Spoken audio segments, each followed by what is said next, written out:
लेकिन फिर भी मन भटकता रहता है। ये बातें फिर समाज में क्या चल रही है जो हमारे मन को भटकाती है। तो इसको खंडन करने के लिए अब जो है नारद बाबा आगे का उपदेश देते हैं कि विधर्म पर धर्मश्च आभास उपमा छल अधर्म शाखा पंचेमा धर्मज्ञो धर्म व्रत त्यजे। अधर्म के 5 शाखा, वेद प्रणीतो धर्म, ये धर्म तदिपर्या, वेद में जो कहा वो धर्म है, अधर्म क्या है उसको छोड़ करके चलना। प्रेम से भक्तवत्सल भगवान की पहला है विधर्म। जिस कार्य को धर्म बुद्धि से करने पर भी अपने धर्म में बाधा पड़ जाए उसको विधर्म कहते हैं। अपना धर्म क्या है? गुरुदेव ने जो शास्त्र का अवलोकन करने के लिए हमारे लिए निर्देश छोड़ दिया, ध्यान देंगे। सामर्थ्यवान आचार्य ने शास्त्रों का अवलोकन करके हमारे लिए जो निर्देश स्थापित कर दिया, किसी और धर्म की गति विधि जो लगती है कि धर्म है, ध्यान दीजिए, कोई और ऐसी बात जो लगे कि धर्म है, उस धर्म जैसी लगती हुई गतिविधि से आचार्य के द्वारा बताया हुआ निर्देश में यदि विघ्न पड़ रहा हो तो वही विधर्म है। उसको वो गलत है ऐसा नहीं है, लेकिन उसके करने से यदि आचार्य के द्वारा शास्त्र आदि को अवलोकन करके बताया हुआ निर्णय में यदि विघ्न पड़ रहा हो तो वह धर्म क्या हो गया? अधर्म हो गया। उसको छोड़ देना चाहिए। प्रेम से भक्तवत्सल भगवान की जैसे व्रत करना धर्म है कि अधर्म? धर्म है व्रत करना, उपास में यहाँ सब पास छी, उपास न भेल ना भेला, हम तो पास छीते छी। उपास करे में आगे भगत से खूब पास आए। लेकिन श्रीमद् भागवत कहती है नोपवासो भवेत् श्रेयः तथा विघ्नोपकारकम्। उपवास धर्म है, लेकिन उस धर्म से श्रीमद् भागवत में विघ्न पड़ने लगे तो उस उपवास को छोड़ देना चाहिए। समझे बात? व्रत उपवास क्या धर्म है, लेकिन उस उपवास को आप पकड़े हैं और अब भागवत में बैठे। वह उपवास क्या करेगा? भागवत जी की सेवा होने देगा कि रोक देगा? रोक देगा। आप सेवा नहीं कर पाइएगा। अब पता चले गुरु जी हम भोरे से तो न खाई लिया था, गुरु जी के पानी चाहिए था, से पति मांगता बबा रे रोक तो हमें पानी दे दीजिए तो उपास। ये कौन उपास बने? ये उपास हुआ कि अधर्म हुआ? ये तो अधर्म हो गया। इसीलिए कहा कि जो धर्म जैसी गतिविधि उपस्थित धर्म में, जैसे उदाहरण दिया उपवास, उपस्थित श्रीमद् भागवत में आए हुए श्रोताओं का, भक्तों का सम्मान न कर पाए, आए हुए गुरुजनों का हम सेवा न कर पाए, आए हुए अन्य दूसरे गांव के प्रेमियों का हम सम्मान न कर पाए और हम उपास होकर के बिछान पे लेटे हुए उपास पे छी धर्म करना चाहिए। ये धर्म क्या हो गया? ऐसी गतिविधियों को विधर्म कहा जाता है। इसीलिए भागवत ने पहले निर्णय कर दिया नोपवासो भवेत् श्रेयः तथा विघ्नोपकारकम्। वह उपवास जो कथा में विघ्न करे, उपवास में ले और बला नदी में फेंक दे। प्रेम से भक्तवत्सल भगवान की फेंक दो। ये विधर्म है। अधर्म मत करिए, अधर्म के समान उसको छोड़ दो। धर्म उपधर्मस्तु पाखंडः, किसी अन्य के द्वारा अन्य पुरुष के लिए, परधर्मो अन्य चोदिता, अन्य के द्वारा कहा हुआ उपदेश, अन्य के लिए कहा हुआ उपदेश क्या है? परधर्म है।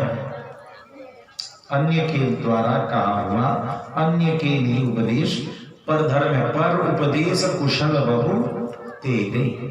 लेकिन साधक को चाहिए आचार्य ने, गुरु परंपरा ने जो निर्देश दे दिया उस पर एक मत रहे। अधर्म अधर्म भव त्यजे। आपके गुरुदेव ने जो शास्त्र सम्मत जिनके पास ज्ञान है, शास्त्रों का ध्यान दीजिएगा एक बार, शास्त्रों का अवलोकन करके और तब जो उपदेश दिया है उस उपदेश को ही धर्म मानना चाहिए। मनमुखी का स्थान बिल्कुल इस जगह नहीं है। उसको उसके लिए आप चिंतित मत होइए, बाहर में से बहुत सारा बात होता है। अपनी आचार्य परंपरा को ध्यान में रख करके भजन कीजिए। इसीलिए कबीर साहब ने एक बात बड़े डंके की चोट पे कह दिया, एक साध है सबे सधे, सब साध है सब जाए। एक आदमी झाड़ू लगा रहा हो, एक वही आदमी रसोई बना रहा हो, वही आदमी भगवान का माला बना रहा हो, संभव है? भगवान का माला बनाना भी धर्म है, भगवान के लिए झाड़ू लगाना भी धर्म है, भगवान के लिए रसोई बनाना भी धर्म है, और भगवान के लिए माला चलाना भी धर्म, भगवान के लिए आरती करना भी धर्म है, भगवान के लिए भजन गाना भी धर्म है, भगवान के लिए सब धर्म है। लेकिन जो है झाड़ू इधर पलटा इधर उधर, साक्षात लगेगा किसी की युद्ध हो रहा है, होगा? न झाड़ू लगेगा, न माला फिराएगा, न भोजन बनेगा, न भगवान का नाम कीर्तन होगा, न कुछ, बिन पेंदी का लोटा हो जाएगा। इसीलिए जो आचार्य ने जो सेवा दी है उसको करना चाहिए। तो पर धर्म दूसरे के लिए, दूसरे के द्वारा कहा हुआ अकील वो अधर्म है, उसको छोड़ देना चाहिए। उपधर्मस्तु पाखंड। प्रेम से भक्तवत्सल भगवान की।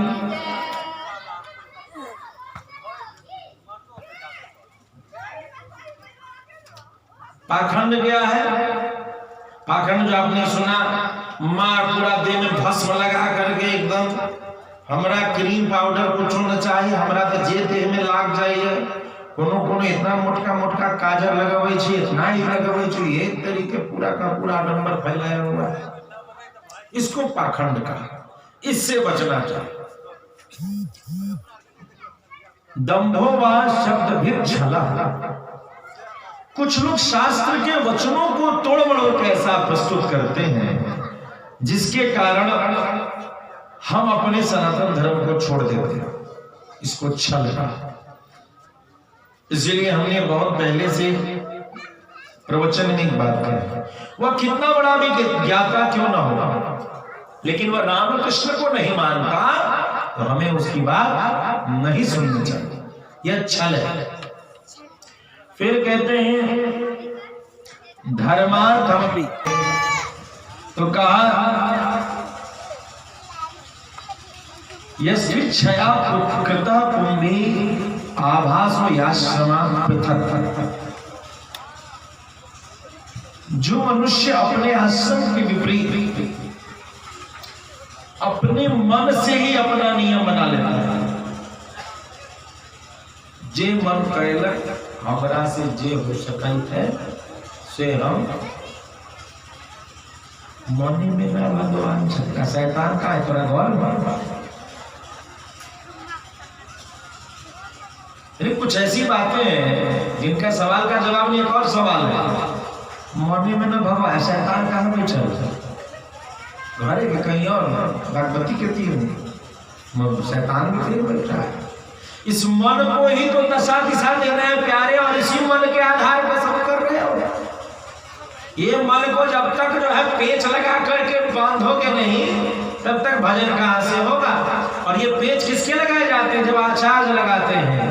आचार्य आपकी स्तुति और शास्त्रों के उपदेश दोनों का एक मध्यम स्तर रखते हैं, और वो आपके ऊपर बोझा दे, तुम यही करो। लेकिन होता क्या है, जिस तरीके से जो बच्चा गिनती सीख लेता है 1 2 3 4 100, तो जैया वो 100 सीखता है तो माँ पिताजी क्या कहते हैं, बहुत सुंदर मेरा बेटा 100 तक गिनती सीख गया। लेकिन टीचर क्या कहता है, होमवर्क में कह देता है, बेटा टेबल बुक जो है ना उसमें से 2 का टेबल कर लिख के चले आना, पढ़ना नहीं लिख के आना। माँ बाप यहाँ क्लैप कर रहे हैं, दुनिया क्लैप कर रही है, लेकिन शिक्षक ने क्या किया, एक और बोझा कपार पे धर दिया। दुनिया में सब अच्छे, सबसे खराब कौन है? शिक्षक है। अब दुक्का दूध दूधनी चार तिया छे तो दुधाई के 20 रख लिए। अब सोचे मम्मी घर में बेटा मेरा 2 का टेबल याद कर लिया। स्कूल से मैडम ने सुना 3 का टेबल बेटा लिखा है, उसको कल लिख के। अरे कभी मैडम तो कभी खुश से नहीं होने देती। यही से आचार्य का काम है, तुम्हारे उठाने योग्य वजन से थोड़ा 20 वजन तुम्हें दिया जाएगा। जो कुछ नहीं लेके आने वाले हैं सेवा में, उनको कहा जाएगा पान का डंठल लेके आओ। और जिस दिन पान का डंठल लगाने का आदत कर लोगे तो कहा जाएगा पान लेके आओ।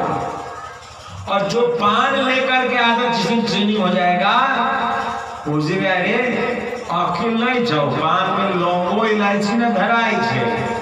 आज जिस दिन लौंग इलायची सुपारी लगा करके पान लाओगे उस दिन गुरु जी कहेंगे ऊपरे ऊपर पन्ना पान खाए थे लोग, दाल भात तरुआ चटनी अचार खाएला के बाद में पान खाए थे। दाल भात तरुआ चटनी अचार लोग खाएला, दाल भात तरुआ चटनी अचार खाएला ओकरा बाद गुरु जी कहला अरे खाली खियाबे कि भारो देवे जावे रहेला। शुरू कहां से था? 0। गाड़ी आगे तक बढ़ी, कब तक बढ़ी? जब तक कि सर्वस्व को तुम भगवान के चरण में न दे दो तब तक गुरु एक कलंक लेता रहता है। वो कलंक है कि तुम कहते रहते हो गुरु लोभी, गुरु लालची, लेकिन यह नहीं देखते कि तुम जो दान कर रहे हो उसमें से कितना गुरु जी के पास जा रहा है और कितना वह तुम्हारा धर्म में लगा रही है। यह नहीं देख पाते,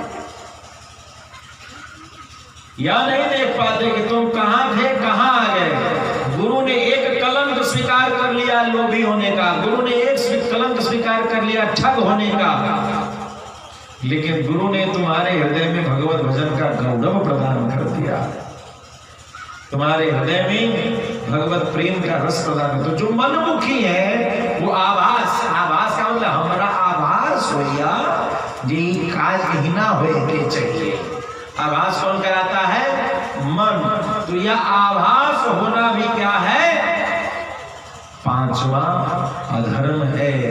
अधर्म के ये 5 भाग है। तो नारद जी ने कहा इन सब का त्याग कर देना चाहिए। प्रेम से भक्तवत्सल भगवान की